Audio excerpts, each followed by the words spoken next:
Hey everybody, welcome back to General Biochemistry Lecture. We're going to finish up Chapter 13 by going through sections 4 and 5. So if you didn't look at the first video for Chapter 13, that covered sections 2 and 3. Make sure that you look at that first. It's not as critical that you look at that one first, but it will probably help make section 5 make a little bit more sense if you see sections 2 and 3 first. We're picking up with section 4 of chapter 13, which is on biological oxidation reduction reactions. I'll tell you right now, that's a mouthful. I'm going to say redox reaction, same thing. When we talk about redox reactions, what we're talking about is the flow of electrons. And just like in any other chemical environment, you have the flow of electrons causing some kind of work to be done. The electromotive force is the force that's proportional to the difference in electron affinity between two chemical species. And that is what drives that spontaneous flow of electrons through a circuit. So if you think about metabolism as a circuit, you could think about the catabolic side of metabolism, where you've got, say, glucose, one of the major macronutrients that we consume. It's got a source of electrons, and you go through all these different steps with all these different electron-carrying intermediates to move the electrons, aka the energy, from glucose to a final acceptor molecule like oxygen.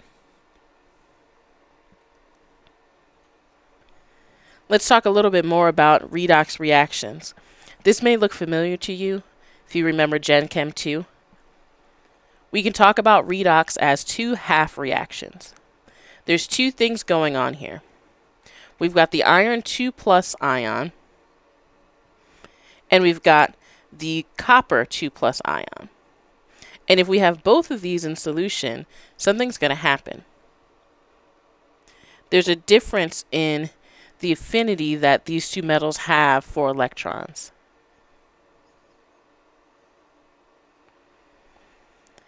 We see that iron 2 plus becomes iron 3 plus in this reaction, which means that it's going to lose one electron. On the flip side, we have copper 2 plus. Suddenly now it's copper 1 plus. That means that it has gained one electron.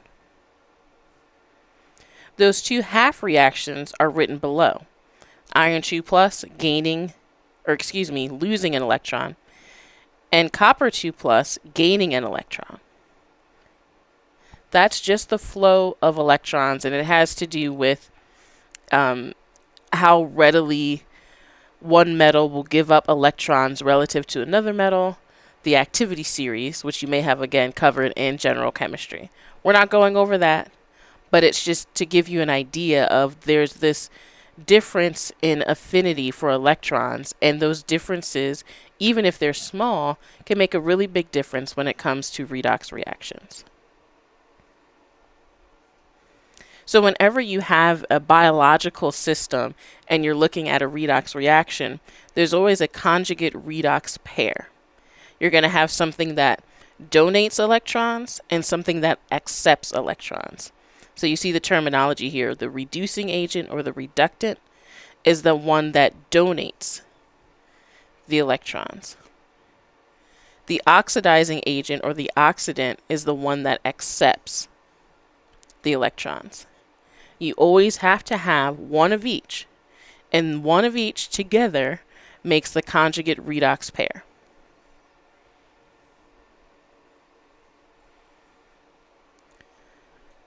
When you're looking at oxidation in biological systems, you're usually talking about some kind of dehydrogenation.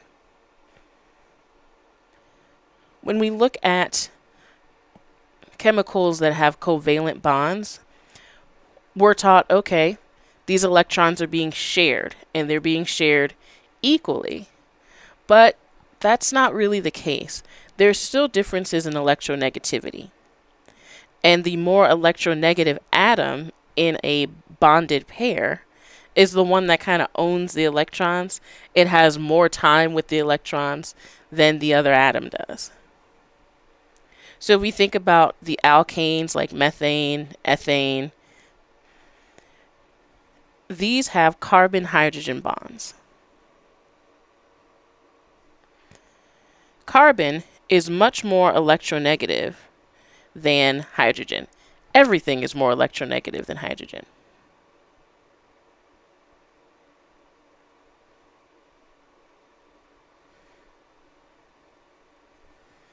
So in this bonded pair, hydrogen to carbon, the electrons are going to hang out more with the carbon than they are with the hydrogen. But if we add something like oxygen to the mix, and let's say that we have carbon-hydrogen bonds, and then we also have carbon-oxygen bonds, well, now we've got some differences. Hydrogen is still going to be the least electronegative.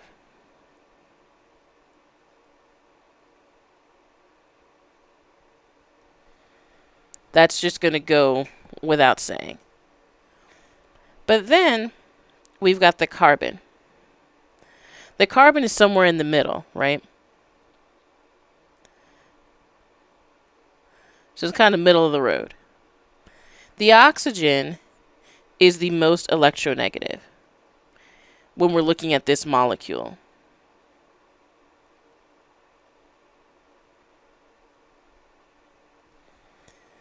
So the electrons are going to spend most of their time hanging out with the oxygen if we're looking at a carbon to oxygen bond.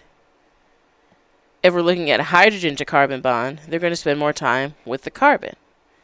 So it all depends on what atoms make up the element and how they're arranged.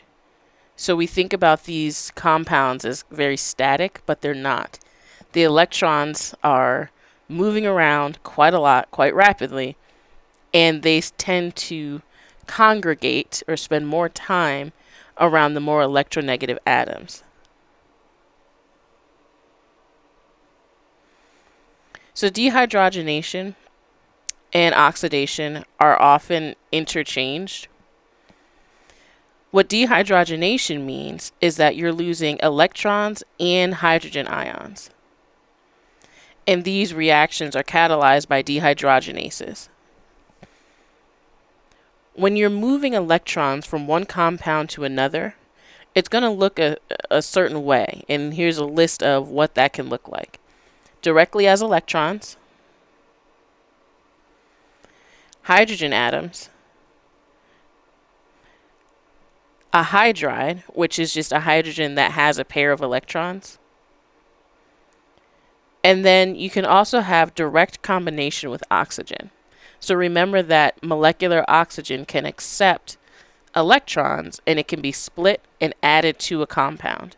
So that's what that one means, that direct combination with oxygen.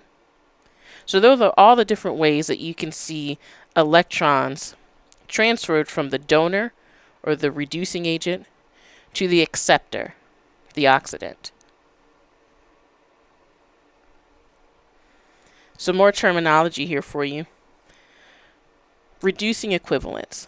What that really means is you've got a single electron equivalent of whatever compound it is. So however much you need to donate one electron that participates in that redox reaction. Doesn't matter what the transfer method is, if it's a hydride or a hydrogen atom, what have you. Single electron equivalent. That's a reducing equivalent.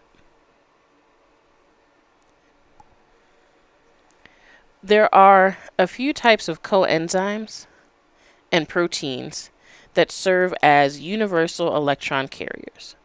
So these four players, NAD, NADP, FMN, and FAD, they're all coenzymes that undergo reversible oxidation and reduction. And you will see these a lot in glycolysis, in the citric acid cycle. You'll see that some of the cofactors like NAD, NADP they have, a preference for, well, the molecules themselves don't have a preference, but our bodies prefer to use certain molecules for certain reactions. So you'll see NADP a lot when it comes to anabolism, or the building up of the essential molecules in your body, for instance. But all of these are, um, you see them all over the place used as cofactors or coenzymes, and they do a lot of really cool chemistry. NAD and NADP are freely diffusible. FMN and FAD are usually enzyme bound. So that's one difference between these two. So usually you'll see kind of these two grouped together, and you'll sometimes see it like NAD plus slash NADP plus. There's really not a big difference structurally between NAD and NADP.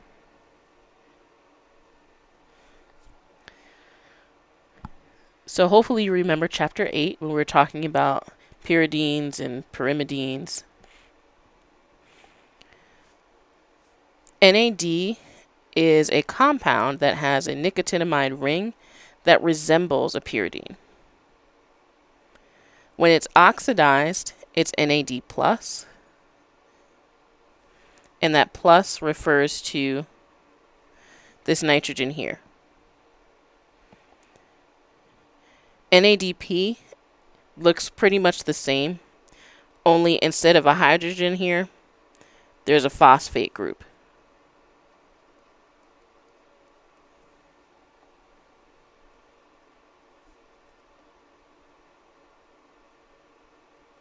So on that 2' hydroxyl, it's not a 2' hydroxyl, it's a phosphate. So you'll need to recognize oxidized versus reduced, NAD versus NADH. So NADH is the reduced form, and it looks the same. We're just looking at the ring that's at the top. So remember this right here, we have a plus. This is NAD plus. You add 2 electrons and a couple of hydrogen atoms, and you get the reduced form, NADH. Notice that there's a lone pair here on this nitrogen where there was a positive charge. We've also got the addition of a hydrogen here.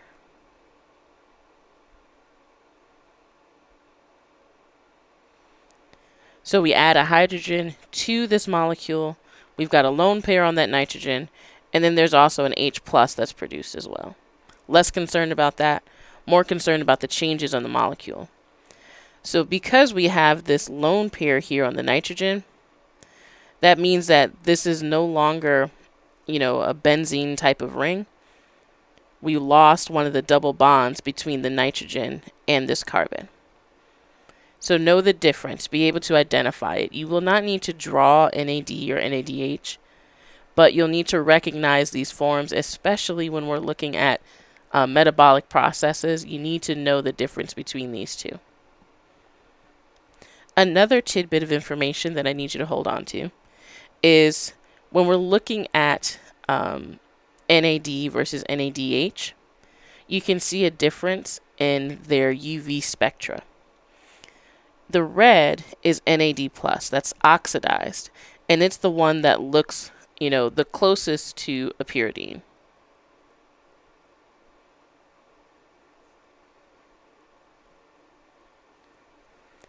And one characteristic of pyridines is that around 260 nanometers, you can see a pretty big absorbance. So there's a big peak there. Aside from that, you don't really see much of anything, if you're, again, looking at this red trace. However, when you reduce NAD to NADH, you still see some absorbance at 260, but it's reduced.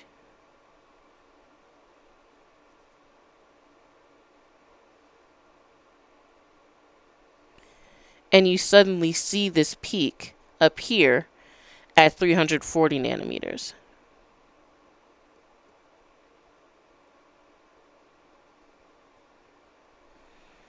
This is something that you can use to experimentally determine what's happening. If you have an enzyme, let's say, that uses NAD, NADH, you're trying to figure out which form is bound to the enzyme. You can use this as a tool to separate the enzyme from the nicotinamide ring, and you can analyze what this molecule looks like simply by looking at the UV absorbance spectra.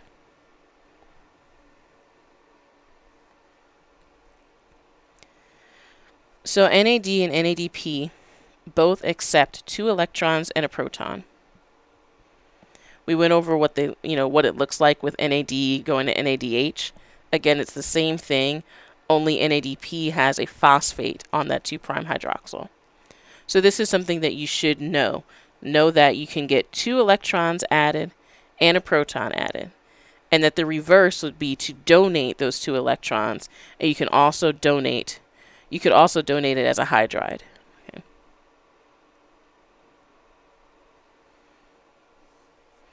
So these are just examples of the chemistry that NAD and NADP can do. I'm not going to ask you to draw out any mechanisms, but I do want you to understand what these molecules can do.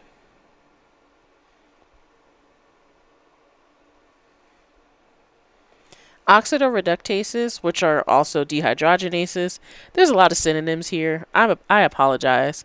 There's a lot of terminology when it comes to enzyme classes, and there's overlap, and it's kind of crazy. It's learning a new language, and I'm sorry. But these enzymes catalyze redox reactions that use NAD or NADP as coenzymes. We'll see a lot of these oxidoreductases again when we get to glycolysis, which is coming up. There's more to NAD than meets the eye. So yes, it is absolutely important for electron transfer, but it's also used in a number of other things. And you don't need to know all of these. This is just for your information. So NAD is the source of activating that AMP group, the AMP, in bacterial DNA ligase reactions. So DNA ligase is an enzyme that can stitch together 2 pieces of DNA. It's also the source of ADP ribose in the cholera toxin reaction. So cholera toxin will seriously make you dehydrated because you just lose massive amounts of fluid. And pretty much if you can't stay hydrated, then you will die. It can be fatal. And so there's a particular ion channel that's involved in the whole process of, the toxin binding and causing all types of mayhem. And NAD is involved. There's also hydrolyzation of let me try that again. So you can hydrolyze the epsilon amino group of the lysine. So if you think about lysine, it's got that amino group at the end. You can add an acetyl group and you can take it off. Taking off that acetyl group is called deacetylation. During that process, you hydrolyze NAD. And this is done by a group of enzymes called sirtuins, which are part of a bigger group of enzymes called, they have a lot of different names, but histone deacetylases is one of them that you may have heard of. But these sirtuin proteins are involved in inflammation responses, apoptosis, aging, DNA transcription, which is, the histones. So they're involved in a lot of different things. We can get NAD in our diet by eating things that have niacin, so they're enriched with B vitamins, niacin, etc. And what happens is if you don't have niacin, is that you can't make any NAD. And it's pretty bad news bears. Okay. So pellagra, you have dermatitis, which is just skin issues, diarrhea, and dementia. All of this just because you don't have niacin. Okay. NAD is very, very important. In dogs, it's black tongue. So if you see a dog with black tongue, that means that they may not be getting the right nutrients that they need. So help the doggy, okay? Believe it or not, tryptophan is the biosynthetic precursor. So we eat protein, right? And your body can take tryptophan from those proteins and produce nicotinamide. And from there you can make NAD. Nicotine in cigarettes, however, does not do this. So if you're like, oh, I don't have enough niacin, let me smoke a cigarette. Very much the wrong answer. Not only is it the wrong answer for getting niacin, but it also will do other things that will ultimately wreck your health and can cause you to die prematurely. So don't smoke. It's bad for you, okay? So we talked about NAD and NADP. Now we've got to talk about flavononucleotides, or the FMN and FAD. These you usually see very tightly bound as coenzymes. And the proteins that use these molecules are called flavoproteins. So they catalyze redox reactions that use FMN or FAD as a coenzyme. The flavonucleotides, they're derived from riboflavin. So if you look at the back of pretty much anything that's a prepackaged food, if it has flour, or like if you look at cereal, oatmeal, even rice, all those things are enriched. Riboflavin is one of the things that's added. So riboflavin and niacin, two very, very important nutrients.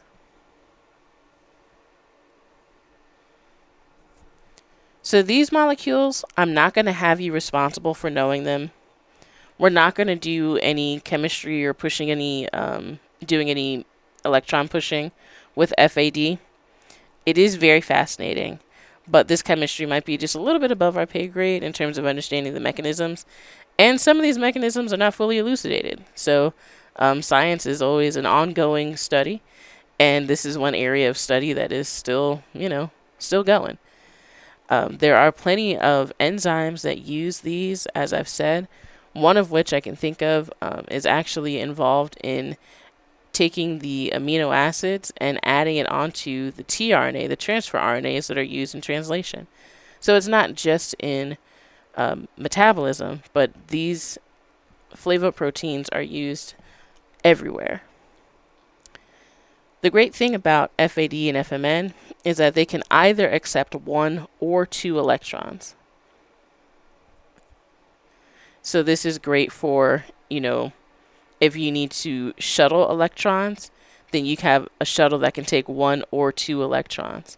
And we'll see FAD, FADH, we'll see this used a lot in the citric acid cycle to shuttle electrons to through the electron transport chain to make energy. Okay.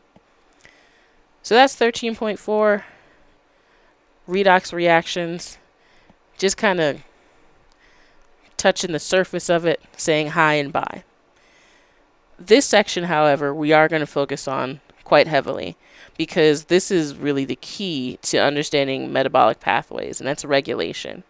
So we could talk about all the individual mechanisms all day long, but how all of those things come together and are orchestrated in this beautiful, complex dance that we call metabolism is really important for, survival.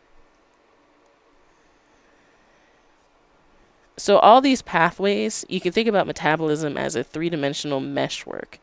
There's all of these different pathways that we can kind of section off and cordon off and give names, but everything is related to everything else. And so if you do one thing and you throw off the regulation in one area, you're going to affect everything else. It's like dominoes.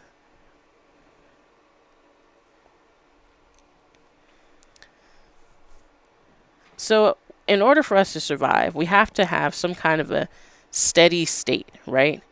we're making things, we're breaking things down, and all of those things are working in lockstep at some given rate based on what we're doing, what we're not doing, what we need. So in a metabolically active cell that's in steady state, you're forming intermediates, and those intermediates are consumed.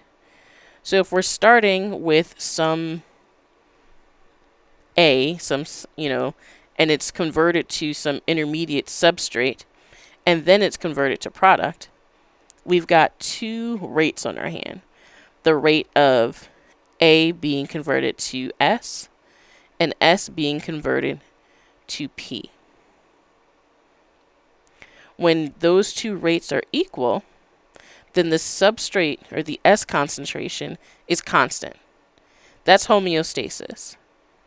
So we've got a constant concentration of S. The flux is the rate of metabolite flow. So that's the V1 or the V2 in this example. We need to respond to stimuli and adjust on the fly so that we have enough S to produce product P and enough of that to do whatever it needs to go on and do. So this is a very complex machine that we're talking about here.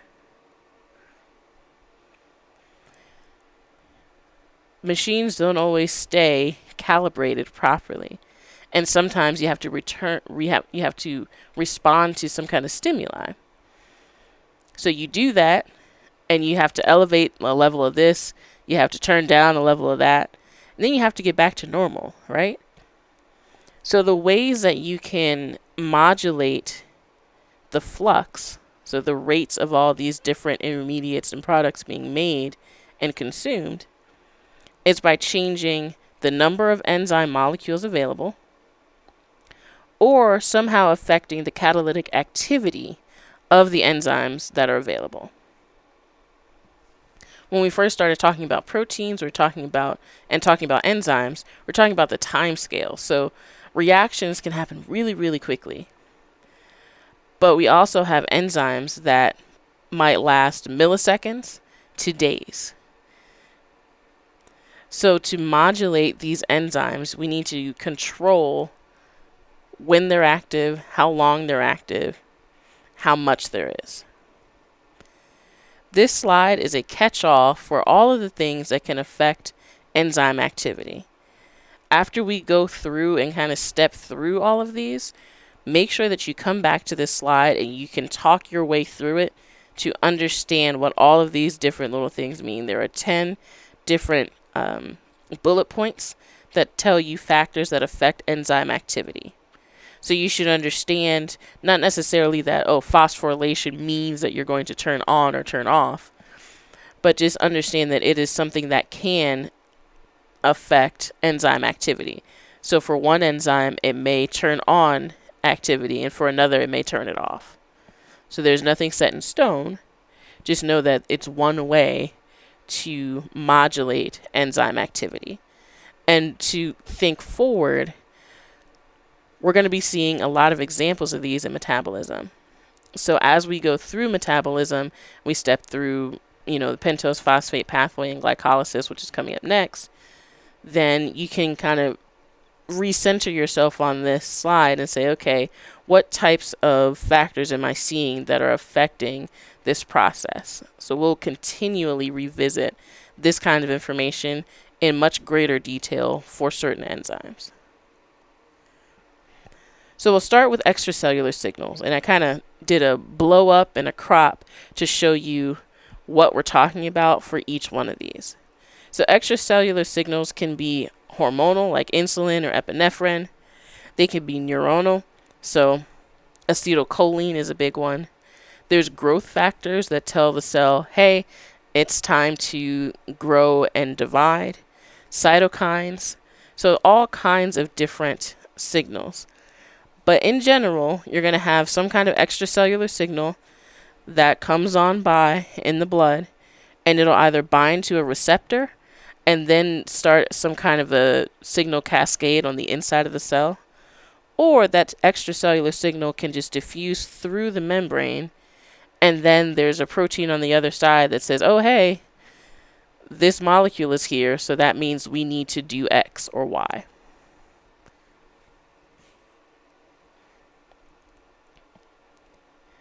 An extracellular signal, one of the things that it can do is to activate transcription factors.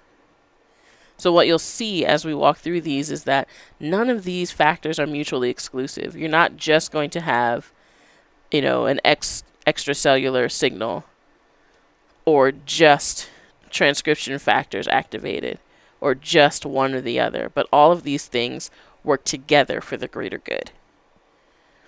So transcription factors are nuclear proteins that bind specific regions of DNA near the gene's promoter. And they will turn on a gene or turn off a gene. What that means is turning on a gene or activating a gene means that you're going to encourage transcription. So you're going to make messenger RNA, and that's going to be shuttled out of the nucleus, and you'll do translation, make the protein. Repressing a gene means that you're going to make that gene less accessible so that you're not going to be making any mRNA, and eventually that will affect the levels of that protein in the cell.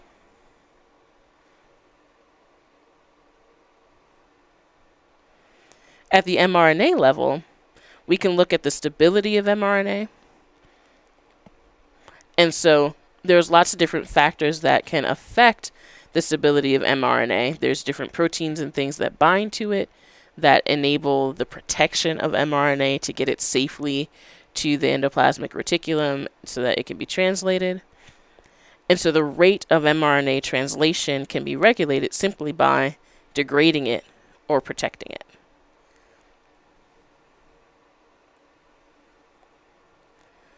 When we talk about protein degradation, we're talking about what's called turnover. Okay, you make something and then you chew it up with a protease. If you're constantly making enzymes and then destroying them, making, destroying, that takes a lot of energy. So a lot of proteins actually have a fairly long half-life, all things considered. But there are some proteins that have shorter half-lives, and there are simply some tissues that have a lower average half-life of proteins than others. But the advantage of having a protein with a short half-life is that you can regulate the steady state levels of what those proteins are doing much faster than proteins with a long life.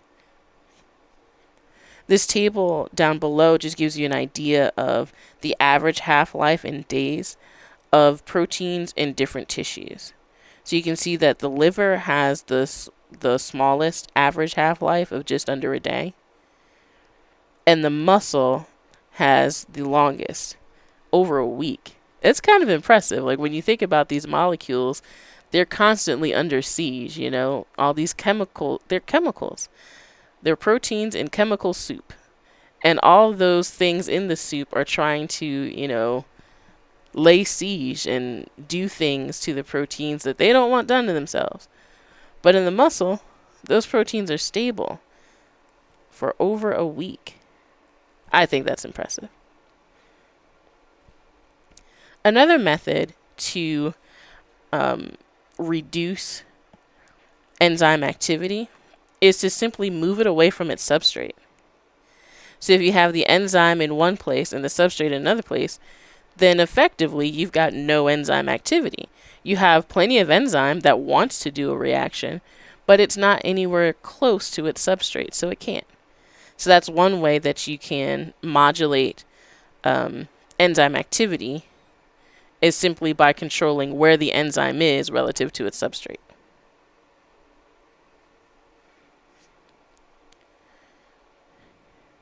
So we were talking about all of these different steps about how we can elicit some kind of a transcription regulation response, either activating or repressing a gene.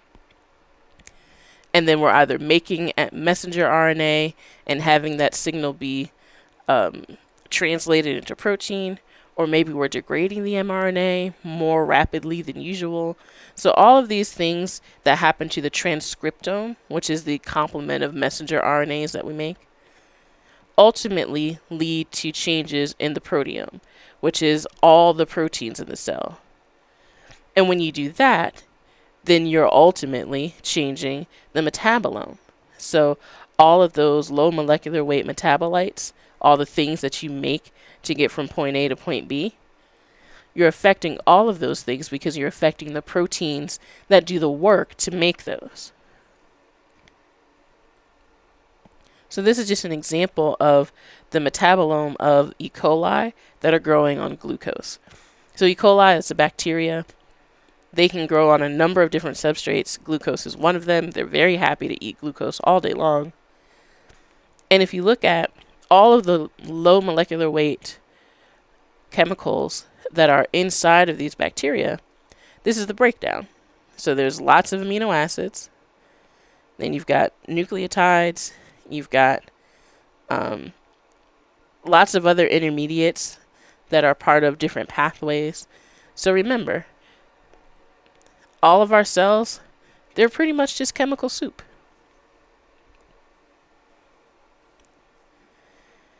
So we still need to finish out that big diagram that addressed all the different factors that can affect enzyme activity. We can actually regulate the enzyme itself, right? So we can talk about the allosteric effectors, so something that binds to an enzyme that either enhances or diminishes its catalytic activity. We can talk about the concentration of substrate. So if the concentration of substrate is very low, well, you can have all the enzyme that you want, but you're not really going to have much turnover in terms of the enzyme, finding its substrate and doing the chemistry, because, well, it's a lot harder for them to find each other. If you think about where's Waldo, if there's only 3 people on the page, you're going to find Waldo pretty easily. But if it's 300 people, it's going to take you a few more minutes to find Waldo, and you might be tricked a couple of times. We've also covered covalent modifications. So phosphorylation is an example of that, but there are plenty of other ones that can modulate enzyme activity. Then we have binding of regulatory proteins. So that's protein-protein interactions, where maybe an enzyme bound to a particular protein has decreased catalytic activity, and then there's some kind of signal that causes the regulatory protein to leave, and now suddenly it's active. Or the reverse. But these are all different ways that you can regulate the catalytic activity of individual enzyme molecules. Remember that enzymes are sensitive to substrate concentration. So we kind of think about enzymes in terms of, they're always at saturation, there's plenty of substrate around, and we're just trying to get to know what the enzyme is doing. Or at least that's what the enzymologist is thinking. But in all actuality, in the cell, you're usually not at saturation. So when the concentration of substrate is much, much less than the Km, then you are very much dependent on the concentration of substrate for the velocity of the reaction. And if that doesn't make sense, then revisit enzyme kinetics, because I'm not going to re-go over what the Km is and all of that. But if this statement here does not make sense to you, then you need to revisit it or ask some questions in class or come to office hours. Now, we're not going to go too heavy on this slide. The take-home message is the title, that allosteric effectors can increase or decrease enzyme activity. Hyperbolic kinetics, we're talking about Michaelis-Menten. Sigmoid kinetics, we're talking about Hill coefficients, and we didn't cover Hill coefficients when we were doing enzyme kinetics, so don't worry about that. Just know that allosteric effectors can change enzyme activity, and you're good to go. Covalent modifications and binding of regulatory proteins, 2 very big ones. We talked a lot about phosphorylation in this chapter, And one of the reasons is because it is a very common method of modulating enzyme activity. You phosphorylate something, it's active. Dephosphorylate something, it's inactive, or vice versa. But because that covalent modification is reversible and it's, relatively easy to do, and it's regulated by the amount of ATP in the cell, so it's really a way that you can be sensitive to what's going on in the cell and very quickly increase or decrease enzyme activity. Same thing with the association and dissociation of a regulatory protein. If you want to increase, let's say, the enzyme activity and it needs a regulatory partner to do that, well, if you want increase, then you make more of that regulatory partner so that it binds. And if you want to decrease the activity of the enzyme, well, you can destroy the enzyme, or you can stop making the transcript that makes the regulatory protein. You can chew up the messenger RNA that makes that regulatory protein. You see where I'm going here? There's lots of different ways that you can modulate activity. So you need to be thinking about all the different ways that something can be affected, which can be a little bit intimidating. But once you get the hang of it and understand that it's not mutually exclusive, that it's more of a dance, and that maybe you're over here and then you kind of go over to this part of the stage and then maybe you change partners, and it's very elaborate, but it's purposeful. So as I've said a million times probably, all of these mechanisms for altering the flux are not mutually exclusive. Oftentimes you're going to see multiple levels of regulation for the same enzyme, and that's so that you can have this very smooth and effective regulation versus very choppy. We only have high level of activity or very low or none at all, and nothing in between. The truth is we need a spectrum of activity, and we need to be able to modulate that spectrum with fine granularity. That's why we have all of these different mechanisms in place to do the same thing.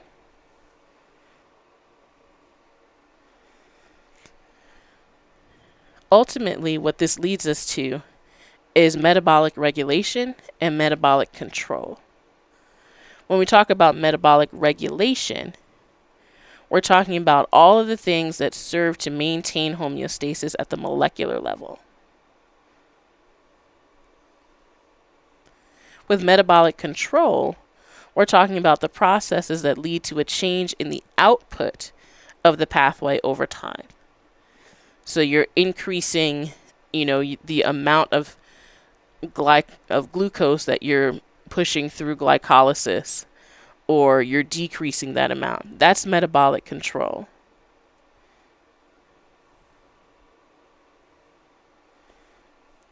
So let's think back to ATP. Well, we'll say adenine nucleotides in general because that's more of a catch-all phrase. But if we were thinking about the ATP concentration specifically, if that dropped, then the enzymes that need ATP to do chemistry would not be saturated, right? And their reaction rates would decrease. So that will absolutely have a major effect on the cell. So that's metabolic regulation. We've got ATP concentration dropping, and that is something that's kind of more local on the molecular level.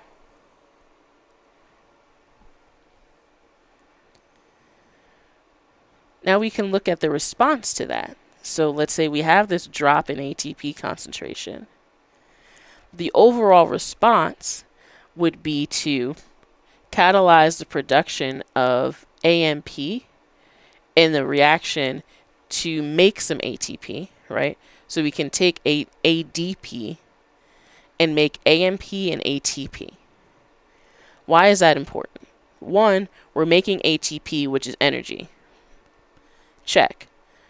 But also, AMP is a much more sensitive signal in the cell. So that AMP triggers AMP-activated protein kinase, or AMPK, and that responds to a decrease in the ATP-AMP ratio. So it phosphorylates a bunch of different proteins. It's a kinase, so that's what it does. And it regulates their activities to say, hey, the ratio of ATP to AMP is decreasing. So we need to do something about this to kick up our energy production. That's an example of, if we go back a couple of slides, we talked about the metabolic regulation.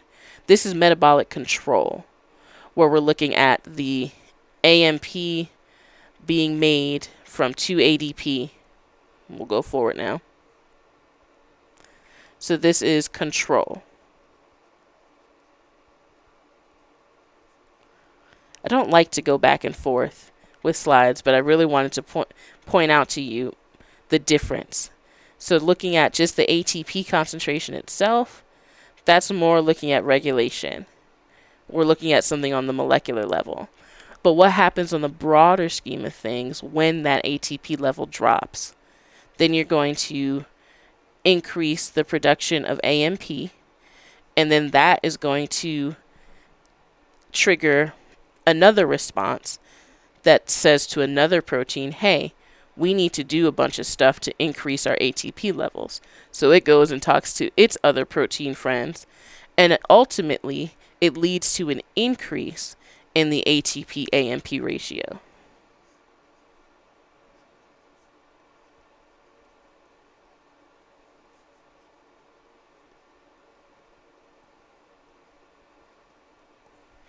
That's an example of metabolic control, because we're talking about the overall processes that lead to a different response. And as I alluded to, AMP is a more sensitive indicator than ATP.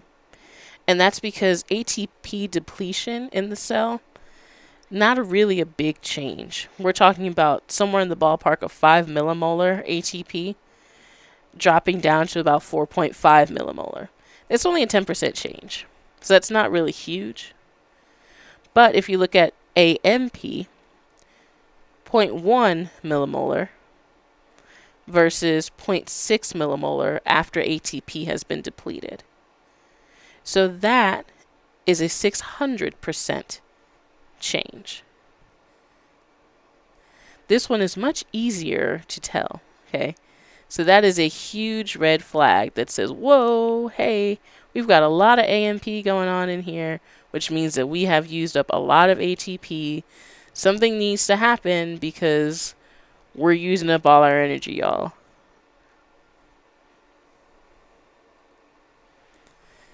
So I probably got a little animated here because this is really the stuff that I love. I love looking at regulation. I love looking at how proteins talk to each other and how all of those different conversations make some kind of an end product, and the contents of the conversation affects the end product all the way, in a process that's doesn't even seem to be related. So I love seeing the connections between these things, the networks. I'm excited. I hope you are too.